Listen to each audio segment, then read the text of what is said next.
Hello అందరికీ, ఈరోజు rajma curry జీరా rice తయారు చేయ విధానాన్ని చూద్దాము. వీటికి కావాల్సినటువంటి పదార్థాలు: నానబెట్టినటువంటి 1 కప్పు బియ్యము, రాజ్మా ఉడికించినటువంటిది, గరం మసాలా కొద్దిగా, అల్లం వెల్లి పేస్ట్, కారము, ఉప్పు, పసుపు, ఉల్లిపాయలు, పచ్చిమిర్చి, టమాటా ప్యూరీ, ఘీ, జీలకర్ర.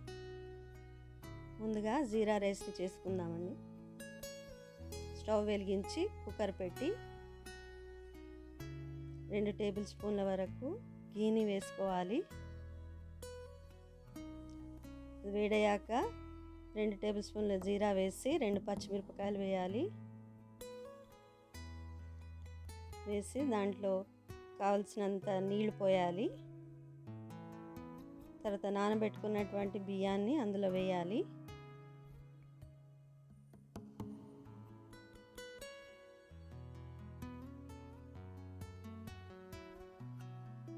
వేసి ఒకసారి బాగా కలపాలి. తగినంత ఉప్పు వేయాలి. వేసి మళ్ళీ ఒకసారి కలిపి మూత పెట్టాలి. ఇది 2 విజిల్స్ వరకు రావాలి ఈ రైస్.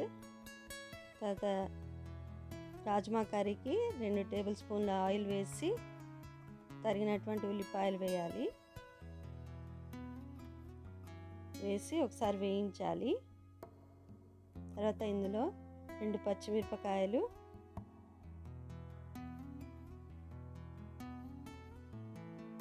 అల్లం వెల్లి పేస్ట్ వేసి కొద్ది కలర్ మారేంత వరకు వేయించాలి.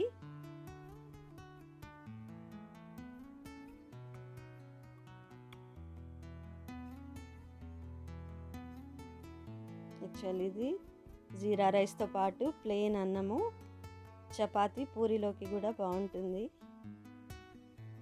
నార్త్ డిష్ ఇది. పసుపు వేయాలి. తర్వాత కారము,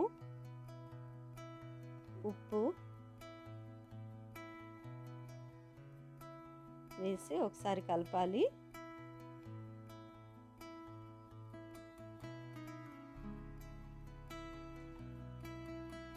తర్వాత గరం మసాలా వేయాలి. 1 టేబుల్ స్పూన్ వరకు వేసి బాగా కలపాలి.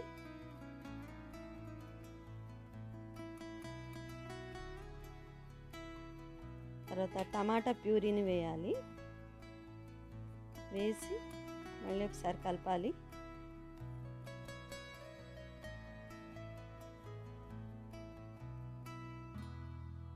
ఉడికించినటువంటి రాజ్మాని తర్వాత వేయాలి. ఈ రాజ్మాని ఉడికించక ముందు 2 నుంచి 3 గంటల వరకు నానబెట్టాలి. నానబెట్టిన తర్వాత విడిగా కుక్కర్లో 2 నుంచి 3 విజిల్స్ వచ్చే వరకు ఉడికిస్తే కానీ మెత్తబడవు. సో అలా ఉడికించినటువంటి ఈ రాజ్మాని ఈ విధంగా ప్యూరీలో వేయాలి. వేసి తగినన్ని నీళ్లు పోసి మూత పెట్టాలి. ఇది 2 నుంచి 3 నిమిషాల్లో అవుతుంది.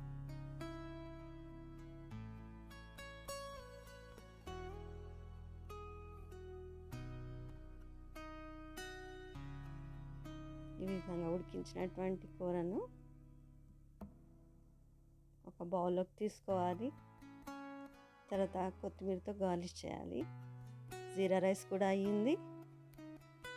సో జీరా రైస్ని కూడా ప్లేట్లోకి తీసుకొని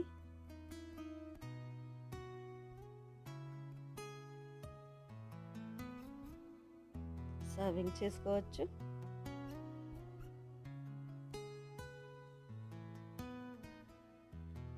tasty rajma curry, jeera rice ready to eat. Please like this my channel, subscribe my channel. Thank you.